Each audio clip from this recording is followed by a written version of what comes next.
Good evening, friends, and welcome to Sleepy Time Tales, a podcast aimed at helping you to get a good night's sleep. Do you find your mind plagued with the stresses of modern life, especially when the lights are out and you're trying to get a restful night? Does your spinning mind keep you awake? Follow my voice down the path towards a good night's rest.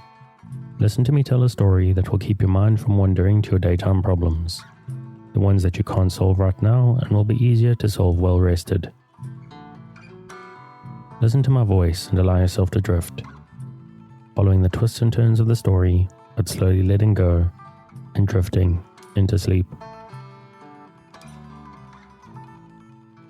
This show is brought to you by the supporters on Patreon. Times are tough for everyone right now, including myself right now, if I'm going to be completely honest with you. So people who do what they can to help me keep the show running, despite the difficulties that they may be having, is very much appreciated. If you would like to, and you have the means, please take a look at patreon.com/sleepytimetales, or look at the link in the show notes, or you can find it on the website as well, to see what you get as a supporter. There are real rewards available from as little as $2 a month, over and above the fact that you are helping thousands of fellow insomniacs to get a good night's sleep by keeping Sleepy Time Tales running. There are other methods of support listed in the show notes as well, if committing to a monthly contribution is a bit much for you. There is the Patreon, and besides that there's the tip jar, the merchandise store, and others. Oh, that's one other thing I wanted to bring up. The merchandise store does have masks available. I think face masks are going to become a feature of our society in general, even after the current crisis is over. You can find it up at Redbubble, at the link in the show notes. And every mask sold there, a mask also gets donated to charity as well. So you're helping Sleepy Time Tales keep going, and you're helping people who really need the support, first responders and healthcare workers, to get the PPE that they need as well. But there's also, other than money, there's another really huge way you can help, and that's just to spread the word. If there is someone in your life who you think will benefit from listening to Sleepy Time Tales, let them know. If you recommend the show on social media, make sure to tag me in so that I know and I can thank you. My tag is @SleepyTimeTales on Instagram and on Twitter. I also would like to encourage people to just get in touch as well. You can comment on the episodes on the website, or stories on the website, or send me an email at contact@sleepytimetales.net. Because it's also nice to hear from people, particularly positive stories and their experiences. I got a very nice message the other day on the most recent episode from Kristen, who said that she really appreciates the stories because she has been suffering from a sleep disorder her entire life. She's found other sleep podcasts before she found this one, and she's found it the most helpful. So she says goodbye to anxiety about not being able to sleep. And that's really touching. And I got to tell you, the timing for that was impeccable as well, because I don't let negative reviews get to me, but I've been a little bit down at the moment as well. I mean, life's rough for everybody right now, and I'm no exception. And I got a really unpleasant Apple Podcast review from someone who just obviously didn't get the point of the show, and it stung in a way that I don't normally let them sting. So Kristen's message came in literally 6 hours after I got that one, so it was really, really just perfectly timed and much appreciated. So thank you, Kristen. And it's an open invitation. I've made it a few times. Anybody who wants to get in touch, please feel free. You don't just need to pat me on the back. I'd like to get to know listeners in general. There are a few of you that I've gotten familiar with over the year, plus some of you have been listening. And I'd like to try to look at forming some kind of community around the show. I know there's a lot of people with, if nothing else, you'll have the fact that you can't sleep in common. And some very interesting people from all over the world. So I'm just thinking of various options to try to bring people together, and it would be just really nice to hear from everybody. So that's that. Sorry, I really waffled on a little bit today. My last thing is, obviously, I got to give a shout out to the music. which is Un Desire by Kumiko. Their music is available on the Free Music Archive, which is where I found it. And I've linked their website in the show notes because they've got some very cool stuff that they release under different names that I recommend you check out. So thanks for your time, and let's get back to the show.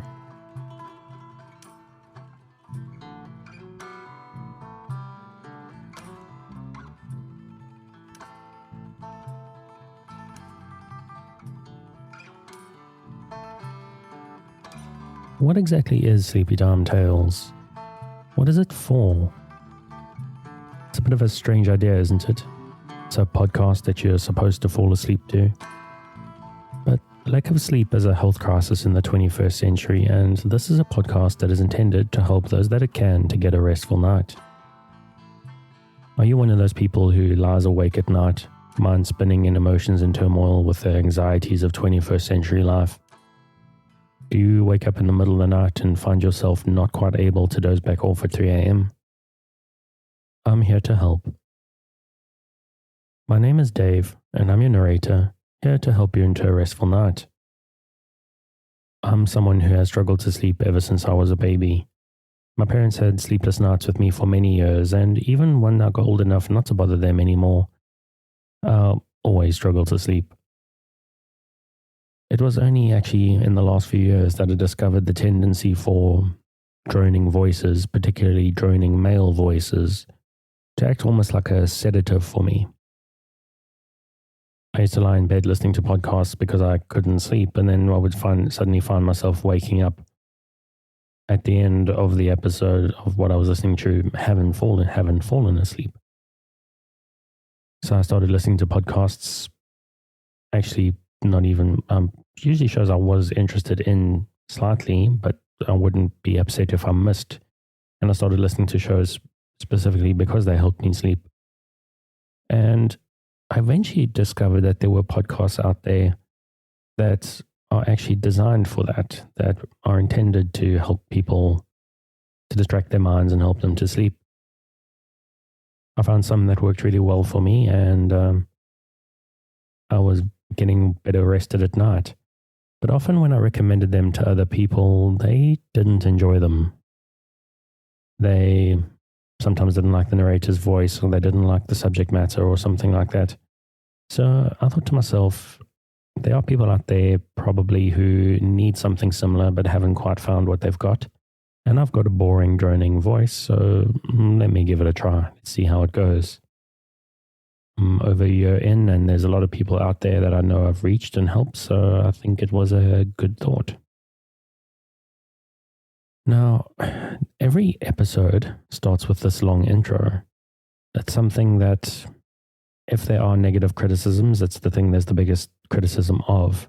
But it is here for a couple of reasons. Now, firstly, obviously, if you're new to the show, I need to explain to you what the point is. I may need to explain to you what a sleep podcast is for, and how to engage with it.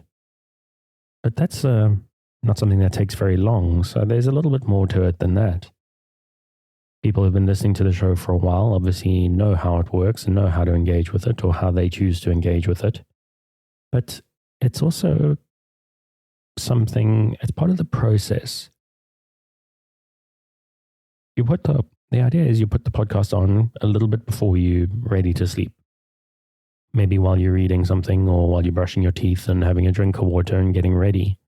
So that by the time you climb into bed, you're sort of primed. You're used to listening to my voice for a little while, talk about nothing particularly interesting. And by the time you get into bed, I know some people don't even reach the story because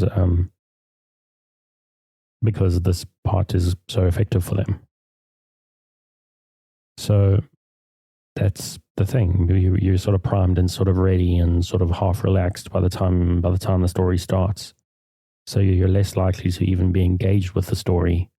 I try to choose stuff that is somewhat interesting, but not too interesting. And to keep the attention, but not keep the focus, if that makes any sense. Now, for new listeners, I'm kind of explaining this backwards tonight. Now, as far as I know, there's a couple of different ways to engage with the show. If there's something different that you do, feel free to please let me know, and I will share it with others. But for me, when I can't sleep, I need something to actually pay attention to. I need a story, something that I can hold my attention, so that when sleep comes, it comes creeping up on me and I'm not able to resist it. For some people, though, they just need a background noise. For some, the sound of rain, or wind, or the ocean, or some boring dude just droning in the background. However you engage with the show is perfectly right. It's your show. I'm here for you. I'm here to keep you company. But I'm not here to tell you what to do. I'm just here to be here and help bore you to sleep. Tonight's story is The Winding Stair by A.E.W. Mason. It starts out with a city lawyer who gets a guest who is the son of someone he has hoped to forget.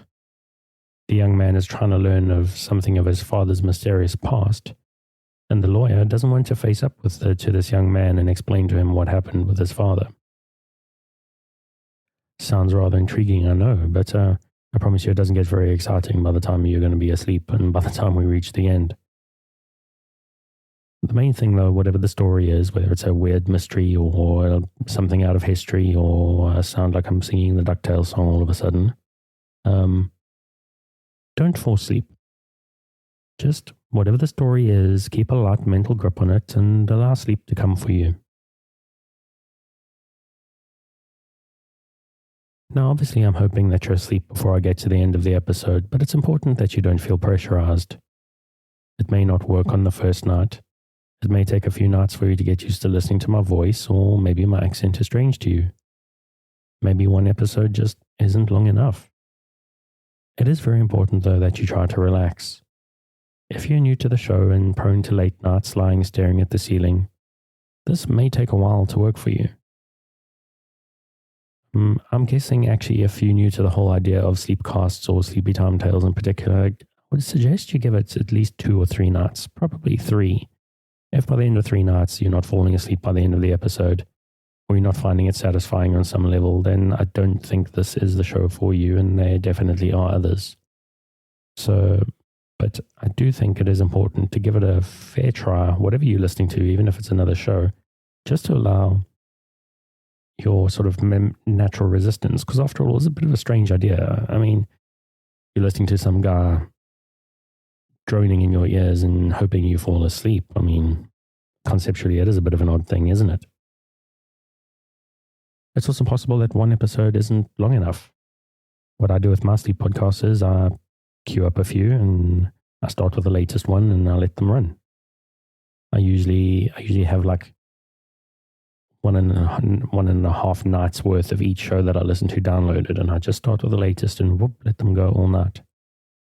When I wake up at 3 a.m., which is a nice new thing I've developed recently, the show is still running and I let the voices waft me back to sleep. Sometimes I even wake up like 30 minutes before my alarm goes. Usually I just carry on listening and I go back to sleep again.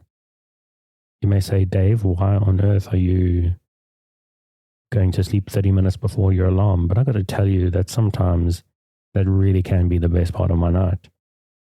There's something allowing that deep relaxation right before the alarm that is just so satisfying. And so you have the basic idea. You relax and you lie in the dark, and while you do that, I tell you a tale. So relax, dear listener, my nighttime friend who has elected to lie in the dark, listening to my voice. You will always be safe with me. I'm here to help you relax, to improve your life in a small way, or maybe not so small. People don't sleep very well these days, and it makes their lives harder. So I'm here to do my small part to help you in a big way, to help you to face tomorrow and the day after, well rested and better able to cope. I believe very strongly in kindness. I want to be kind to you. I want to share kindness with you, and I need you to be kind to yourself, because it's pointless if you beat yourself up or rebuke yourself over not sleeping. If you get tense over yourself just because you can't sleep, even with me here trying to help, it's not helpful. It won't help you. Frustration is one of the great enemies of a good night's sleep. And the intention with this podcast is to short circuit that frustration, to distract that feeling that we get when we blame ourselves for not being able to let go and drift into the dark. So take a breath. Forget the fact that you can't sleep and let my voice wash over you. Take another breath. Imagine the warm darkness rising up, inviting you to sleep and to a better life starting tomorrow. And if you can't let go, forgive yourself and try again tomorrow. If you've had a life of insomnia, sleep is something like an enemy. But it's not your enemy. It's a natural process that we've been pulled away from by stress and life and progress that shines bright lights in our eyes at all hours. I'm here to work with you, to create a safe space, a cocoon in which you can curl up and allow nature to take its course. So if you're still with me, thank you for staying. If you're already asleep, we'll chat again soon. And of course you aren't hearing me, except maybe in a dream.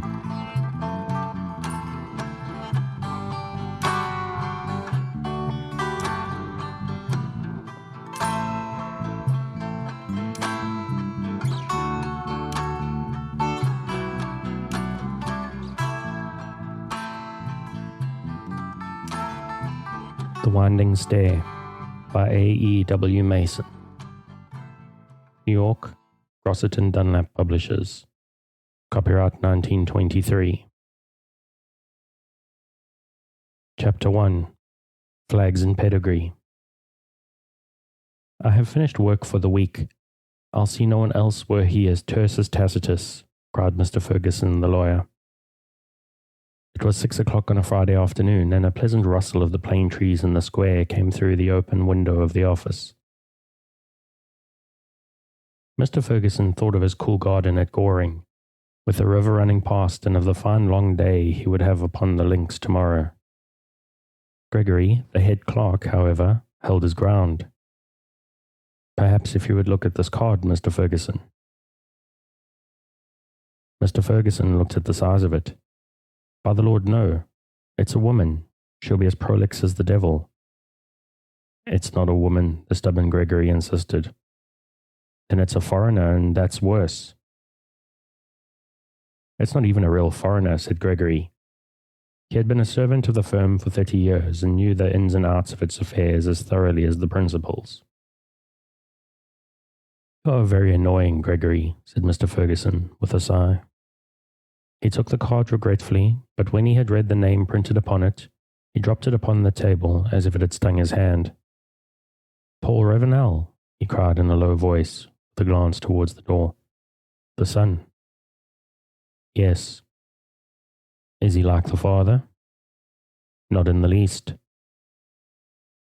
Mr. Ferguson was distressed. It was 9 years since he had finished with that affair, settled it up, locked it away, and turned his back on it for good, as he thought. And here was the son knocking on his door. I must see him, I suppose. I can do no less, he said. But as Gregory turned towards the door, he stopped him. Why would Paul Ravenel come to see me, he asked himself. And how much does he know? Wait a moment, Gregory. I've got to go warily here. He sat down at his desk. Mr. Ferguson was a man of middle age with a round, genial face and a thick covering of silver-white hair. He looked like a prosperous country gentleman, which he was, and he had the reputation of the astutest criminal lawyer of his day. He was that too. His kindly manner concealed him, yet he was not false, for he was at once the best of friends, with his vast experience of the law as a sort of Zareba for the refuge, and the most patient and relentless of antagonists, and yet a special kindness which showed itself inconspicuously in his accounts, for all connected with the arts. It was an old friendship which was troubling him now as he sat at his desk. Paul Ravenel, according to his knowledge, would take this or that line in the interview. Mr. Ferguson must be clear as to how in each case he should answer. Problems were his daily food, at least until 6 o'clock on Friday evening. Yet this problem he met with discomfort. "You can show him in now," he said to Gregory, and a few seconds later the visitor stood within the room. A tall, slim youth, brown of face, and with hair so golden that the sun seemed to have taken from it the colour which it had tanned upon his cheeks. "You wish to see me, Mr. Ravenel?" he asked, and a smile suddenly broke upon the boy's face and made him winning. Mr. Ferguson made a note in his mind of the smile, for he had not as yet its explanation. "Yes," answered Paul. "I should have been more correct in approaching so prominent a firm had I written asking for an appointment, but I only landed in England this morning and I couldn't really wait." His formal little prepared apology broke down in a laugh and an eager rush of words. "That's all right," said Mr. Ferguson pleasantly. "Take a chair and tell me what I can do for you." "You knew my father," said Paul, when he had laid down his hat and stick and taken his seat. Mr. Ferguson allowed himself a sharp glance at the lad, for his tone was without any embarrassment at all, any shame or embarrassment. He was at his ease. "I knew Mr. Ravenel, yes," Mr. Ferguson answered cautiously. "He died a fortnight ago." "I was sorry to notice you were wearing black."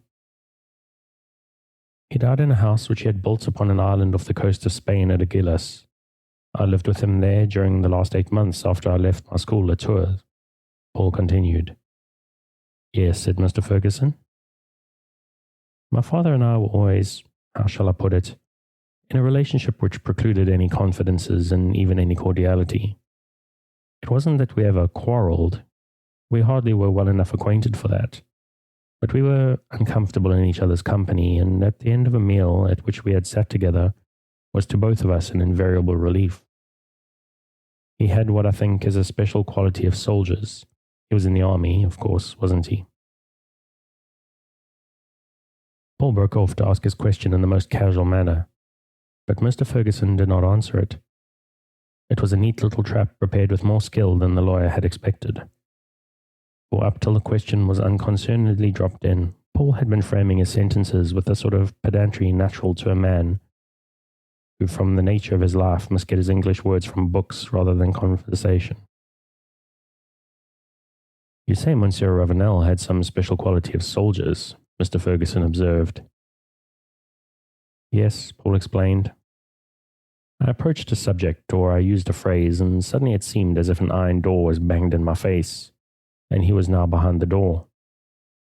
And not the loudest knocking in the world would ever get it open. So I have come to you. For information your father did not see fit to give you," said Mr. Ferguson. "Yes." But Monsieur Ravenel had no doubt a lawyer in Paris and an agent in Casablanca where he lived for many years, both of whom will be familiar with his affairs. "Why come to me?" "Because it is not about his affairs that I am seeking information," said Paul, and he took a letter from his pocket case and handed it to Mr. Ferguson. "This was written by your firm, Mr. Ferguson. It is one of the 2 clues to my father's history which he left behind him. It slipped out of a book upon his shelf." "Certainly the letter was written by our firm to your father, Mr. Ravenel, but it was the last letter we wrote to him. It closed our connection with him. We never heard from him again, and the letter is, as you have seen, 9 years old." "Exactly," said Paul. "Just about that time my father and I were in London together for a couple of months, and when I found that letter it seemed to me to explain why. My father was in London to arrange for the transfer of his property to France, for the final annihilation of all his interests in association with this country." It was an assertion rather than a question, but Mr. Ferguson answered it. "Yes, I suppose that you may put it that way." "Before that time, then, you were his advisers?" "Yes." "That's why I came to you, Mr. Ferguson," cried the youth eagerly. "I want to know what happened to my father in the days when you were his advisers. I want to know why he renounced his own country, why he buried himself first in a little distant town on the seacoast of Morocco like Casablanca, why he took refuge afterwards in a still closer seclusion at Aguilas in Spain. You know. You must know. Mr. Ferguson rose from his desk and walked to the fireplace, which was between his desk and the chair on which Paul was seated. He was puzzled by the manner of the appeal. There was more eagerness than anxiety in it. There was certainly no fear. There was even confidence.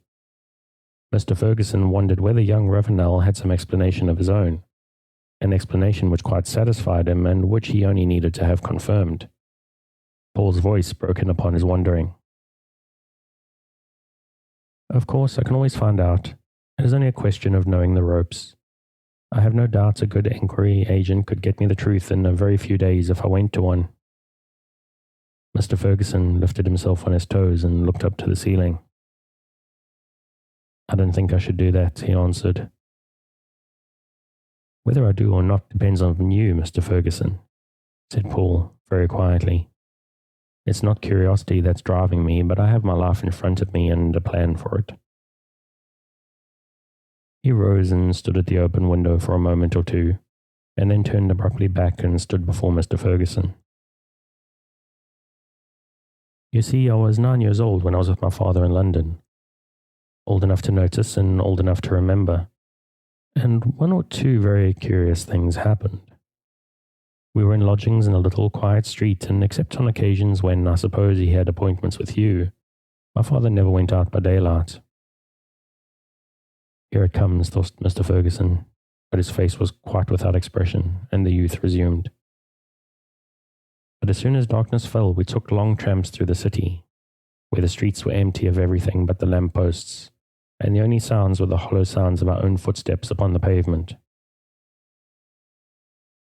Yes, Mr. Ferguson interrupted.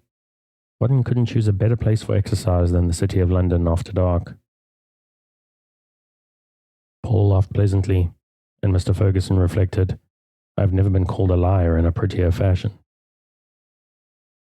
On one of these nightly rambles, Paul resumed, we turned into a street closed at one end by a stately building of pinnacles and a sloping roof, and windows of richly stained glass. This building was a blaze of light, and in the courtyard in front of it, motor cars and carriages were taking up ladies in bright evening frocks and coats and men with orders upon their breasts. Mr. Ferguson nodded his head. A dinner at the Guildhall, yes. I was curious to come suddenly out of darkness and silence into emptiness, Paul Ravenel resumed, into this gay scene of colour and enjoyment and light. You can imagine how it impressed a child. This was what I wanted. I hated long, emptying, echoing streets with chains of lamps stretching ahead. Here I heard to me a sound unknown and divine. I heard women laughing. Oh, Father, do let us stay for a moment and look, I cried. But my father gripped me by the arm and strode across the road so swiftly that I had to run to keep up with him. There was the mouth of another street nearly opposite, and it was that street which my father wanted to reach. Yes, said Mr. Ferguson. But a man was walking with a limp from the building along the pavement on the far side of our road. It was a hot night, and he carried his overcoat upon his arm, and I saw that a conspicuous row of miniature medals with their coloured ribbons stretched across his left breast. We reached the curb when he was only a few yards from us. I felt my father's hand tremble suddenly on my arm. I thought that he was on the point of turning away in flight. But since he would have been more noticeable, he just dropped his head so that the brim of his hat shadowed his face and strode swiftly past the man with the medals. That man only gave us a careless glance, and I heard my father draw a sigh of relief. But a few paces on, the man with the medals stopped and looked back. Then he called out, Ned, Ned, in a startled voice, and began to retrace, as fast as his limp would allow him, his steps towards us. My father whispered to me, Take no notice, boy. Walk straight on. And in a moment dived into the silence of the street opposite. I turned my head after we had travelled a few yards in our new direction, and I saw the man with the medals at the angle of the street, peering after us as if he were undecided whether to follow us or not. There the incident ended, but it was, well, significant, wasn't it? Mr. Ferguson was distinctly uncomfortable. A pair of very steady and watchful grey eyes were fixed upon his. He was being cross-examined, and not clumsily, and by a boy, and all of this he fretfully resented. To do the cross-examining was his function in life, not the other fellow's. Besides, how was he to answer that word significant? Such a good word, for it opened no glimpses of the questioner's point of view and was a trap for the questioned. Was it significant, he asked. Paul suddenly smiled, and Mr. Ferguson was more perplexed than ever. The boy was not obtuse, that was clear. It was no less clear then that he attached some quite special significance of his own invention to the incident that he had related. Monsieur Ravenel was in hiding. That's what the incident signified. How had Paul missed it? What strange amulet was he wearing that saved him from the desolating truth? Did you ever read Bolostion's Adventure? Paul inquired, and Mr. Ferguson jumped. I wish you wouldn't spring from one subject to another like that, he answered testily. I am on the same subject, said Paul. Well, then I did. I used it as a crib for the Alcestis when I was at school. A pretty good crib, too. Very. But the translation of the Alcestis isn't the whole of the poem, is it? The Alcestis makes things look pretty black for Admetus, doesn't it? You'd call him a bit of a rotter, wouldn't you? That is, if you take the first surface meaning of the play. But Bolostion found another meaning underneath which transfigures Admetus, turns the black to white. Well, humbly, but just as confidently, I'll look underneath the first obvious meaning of what I told you. That's disgrace, isn't it? Let's be frank about it. A man in disgrace shunning his friends.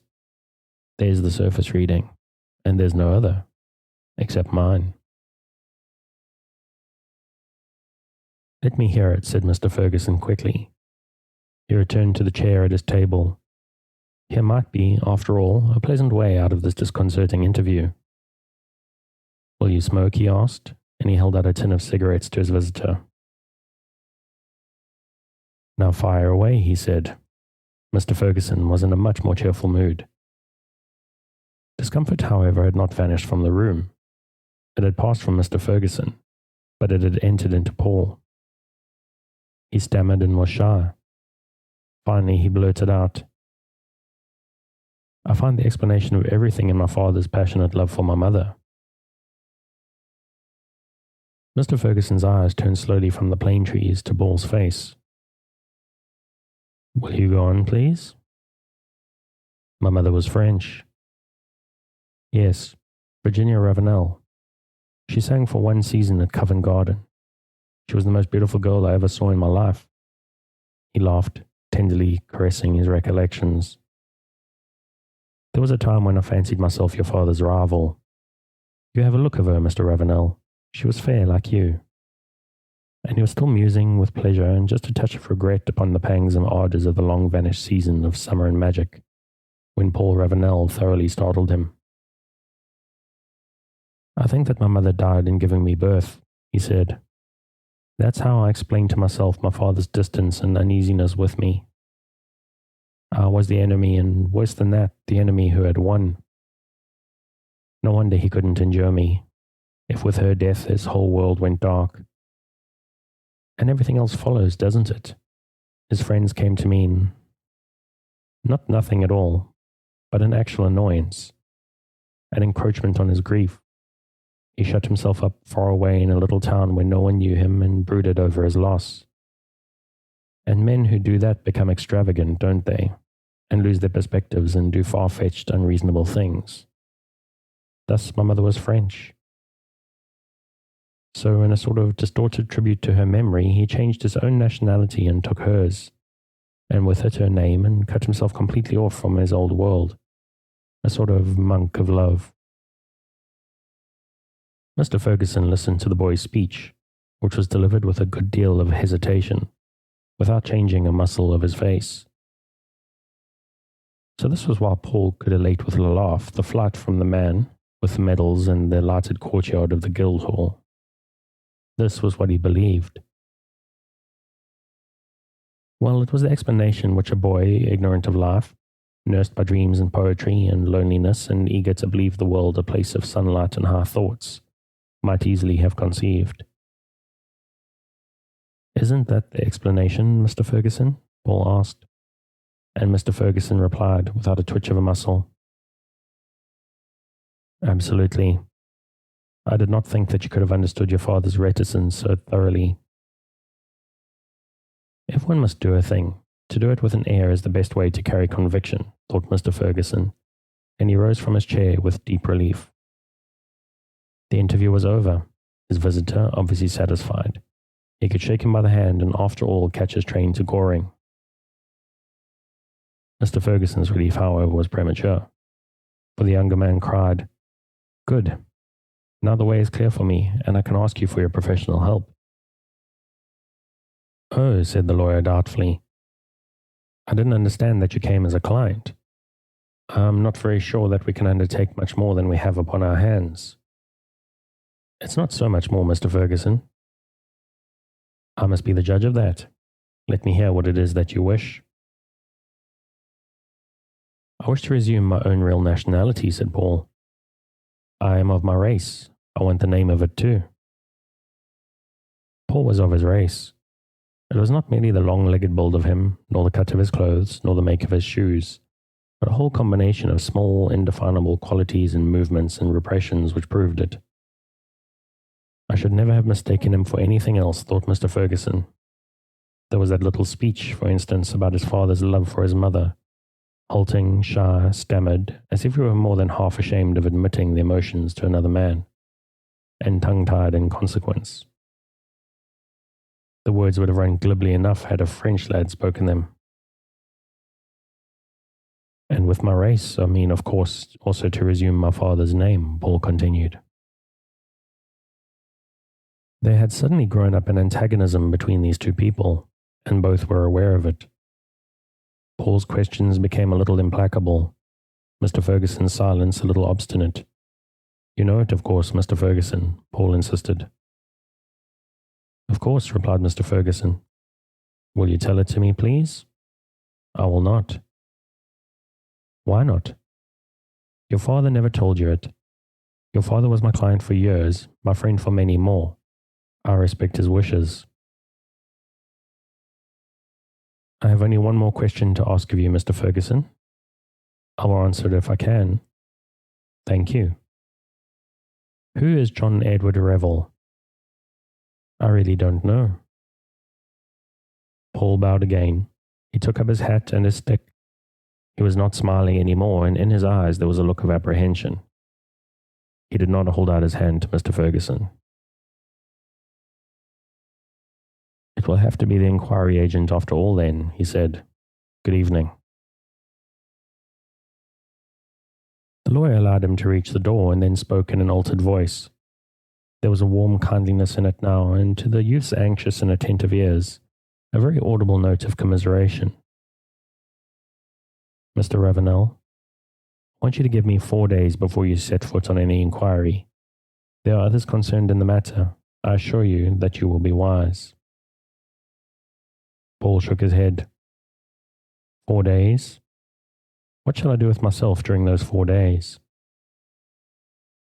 "You have been very lonely for years," said the lawyer gently. 4 days more, what do they mean? "During those years," answered Paul, "I have had the future for my companion. Have I got that companion now?" And Mr. Ferguson was silent. "I came to your office full of expectation. I have not even now revealed to you the plan I had formed." Paul resumed. "I leave it a prey to a very deep anxiety. That name I mentioned to you, I found written on the flyleaf of an old manual on infantry drill in my father's bedroom. It was the only old book on his shelf from which the flyleaf had not been torn. I am only now beginning to grasp what that may mean." But since Mr. Ferguson had ceased to dispute or pretend, and showed openly a face where distress was joined with goodwill, the young man cried, "Still, I'll give you the 4 days, Mr. Ferguson." He wrote down the name of his hotel upon a slip of paper and left it on the desk, and shook the lawyer by the hand.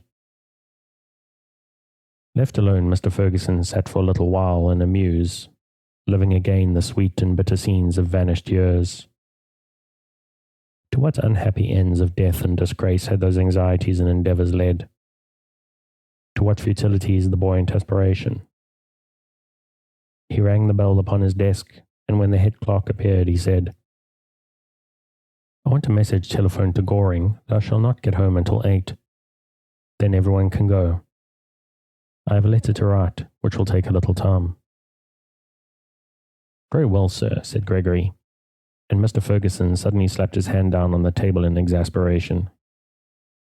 "Isn't it a curious thing, Gregory?" he exclaimed. "Here's a man takes a world of pains to destroy all traces and records, and then keeps by him one book with a name written upon the flyleaf, which brings in a second all his trouble to nothing. But it's always the way. Something's forgotten which you'd think no man in his senses would overlook. Half the miseries in the world, I do believe, come from such omissions." "And more than half our business," Gregory replied dryly. Mr. Ferguson broke into a laugh. "Why, that's true, Gregory," he cried. "And now leave me to my letter." He worded his letter with infinite care, for it was as delicate a piece of work as he had ever been called upon to do, and it took him a full hour. He posted himself in a pillar box on his way to Paddington. Chapter 2. The Man with the Medals. Though Paul left Mr. Ferguson's office with a calm enough face, his mind was bewildered and fear clutched at his heart. Things were happening to him which he had never imagined at all. He had been confident with all the perfect confidence of 18 years, and his confidence in a second was gone. He was in real distress, which made him ache like some physical hurt and tortured him at night, so that he could not sleep till long after daybreak. He could not adjust himself to the new conditions of his life.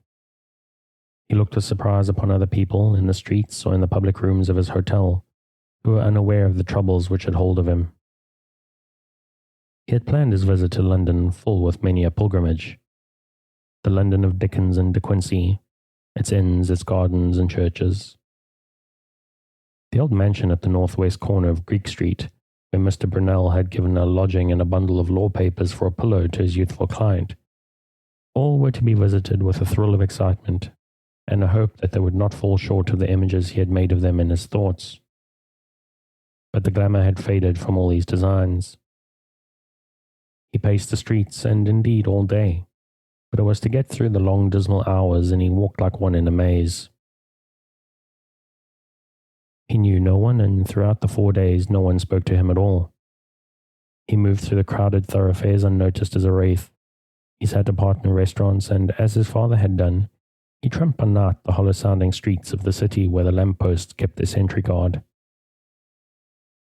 On the 5th day, however, the expected letter did come by the first post from Mr. Ferguson. If you'll travel to Pulborough in Sussex by the 3:55 p.m. train from Victoria on the day you receive this, Colonel Vanderveld will send a car to meet you at the station, and will put you up for the night. Will you please send a telegram to him? And the Colonel's address followed. Paul sent off his telegram at once and followed it in the afternoon. Outside Pulborough Station, a small grey car was waiting, and a girl of his own age, with brown eyes and a fresh pretty face, and a small bright blue hat sitting tightly on her curls, was at the wheel. "I am Phyllis Vanderveld," she explained. "My father asked me to drive in and fetch you. He has had to be away today and won't get home much before dinner time, I'm afraid." She turned the car and drove westwards under the railway arch, talking rather quickly, as people who are uneasy and dread an awkward silence will do. They passed through a little town of narrow winding streets and high walls clustered with a great church with a leaping spire, like a piece of old France, and swung out onto a high road which dipped and rose, and with a great ridge of the South Downs sweeping from Chanctonbury Ring to Hampshire on their left. forests and bush-strewn slopes of emerald and cliffs of chalk silver white in the sun.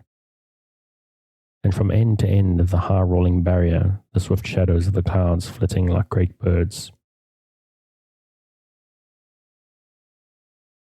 They had ceased to talk now, and there was no awkwardness in the silence.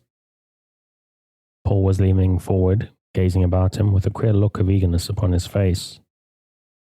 To come home to a country like this, he said in a low voice.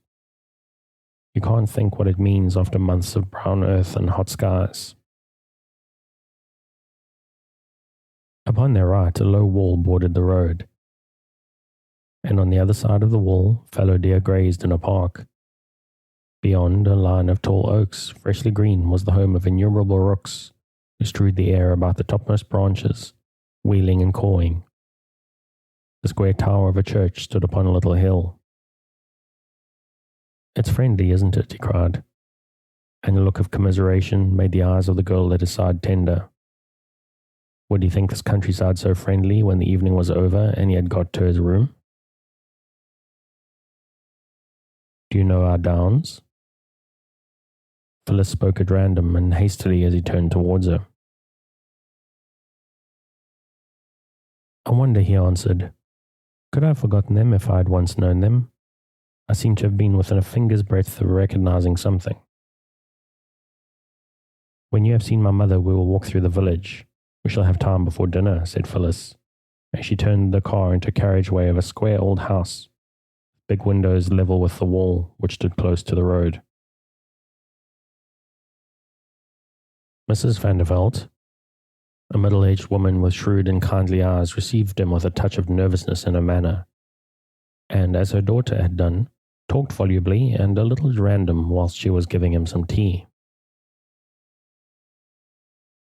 I don't know what you would like to do until dinner time, she said, and Phyllis said, I'm going to show Mr. Ravenel the village. A glance of comprehension was swiftly exchanged between the mother and the daughter, but not so swiftly but that Paul intercepted it. You can get the key at Rapley's, said Mrs. Vanderveld. The two young people came to four crossroads. Paul exclaimed, Up the hill to the right, isn't it? Yes. They mounted the hill and Paul stopped. He pointed with his stick towards a signboard of an inn built on the high bank above the road. Now I know. I lived here once as a child. I always wondered why the horse guards had an inn here and what sort of people they were. I used to imagine they were half horse like the centaurs, and I always hoped to see them. Phyllis Vanderveld laughed. Isn't that like a man? I show you a place as beautiful as any in England, and the only thing which you have remembered of it from the time when you were here before is a place where you could get a drink. Yes, the Horse Guards Inn, repeated Paul cheerfully. Let us go on. But it was now Phyllis who stopped, with a face from which the merriment had gone. I don't know, she said indecisively. It shall be as you wish, but I wonder. We talked it all over at home. We couldn't tell whether it would be helpful to you, whether you would care to remember everything tomorrow, whether you already remembered. My father was quite clear that you should see everything, but I'm not sure. Paul felt the clutch of fear catching his breath once more as he looked into the girl's compassionate eyes. I am with your father, he said. My recollections are too faint. I can only remember what I see. Let us go on. Very well.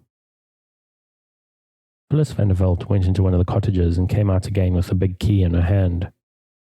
Beyond the cottages, a thick high hedge led onto an old rose-red house with an oriel window looking down the road from beneath the gable, and a tiled roof golden with lichen. Wisteria draped the walls in front with purple. It is empty, said Phyllis. She put the key into the lock and opened the door. The rooms were all dismantled, the floors uncarpeted. Paul Ravenel shook his head. I remember nothing here. Phyllis led him through a window into a garden. A group of beech trees sheltered the house from the southwest wind, and beyond the beech trees from a raised lawn, their eyes swept over the meadows and a low ridge of black firs, and once more commanded the shining downs. Paul stood for a little while in silence while Phyllis watched his face. There came upon it a look of perplexity and doubt. He turned back towards the house.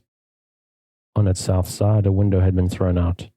On its tiled roof, a wide band of white clematis streamed down like a great scarf. On the wall besides the window, a great magnolia climbed. "Wait a moment," cried Paul, and as he gazed, his vision cleared. He saw as the gifted see in a crystal, a scene small and distant and very bright. There was a table raised up on some sort of stand upon the gravel paths outside this window. A man was sitting at the table, and a small crowd of people, laughing and jeering a little, an unkindly crowd, was gathered about him. And furniture and ornaments were brought out. He turned to Phyllis. "There was a sale here, ever so long ago, and I was present outside the crowd looking on." "I lived here then." "Yes," said Phyllis. "And it was our furniture which was being sold."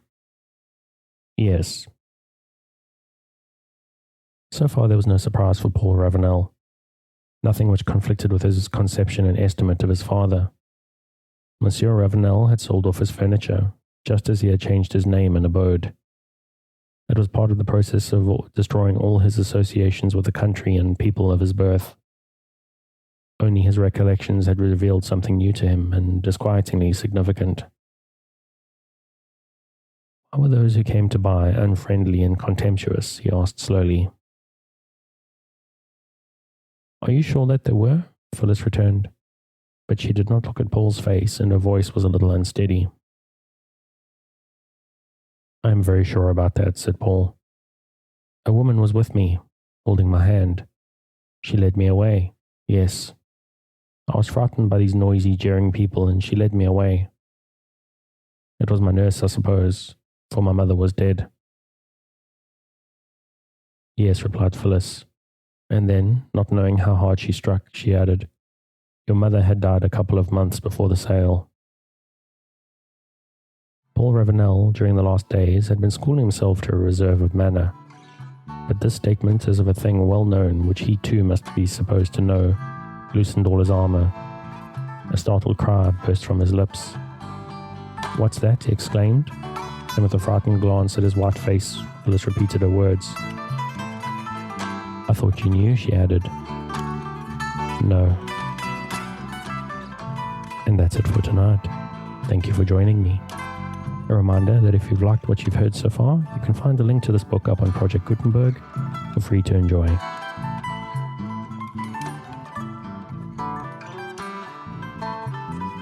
Thanks again for joining me on this episode of Sleepy Time Tales, the podcast designed around a bedtime story to help you to get a restful night. New episodes will be released every Sunday night to give you something fresh to help you rest in a new week. But make sure to subscribe in whatever service you use so that you get new episodes whenever they come out. A reminder that the music is Un Désert by Kumiku.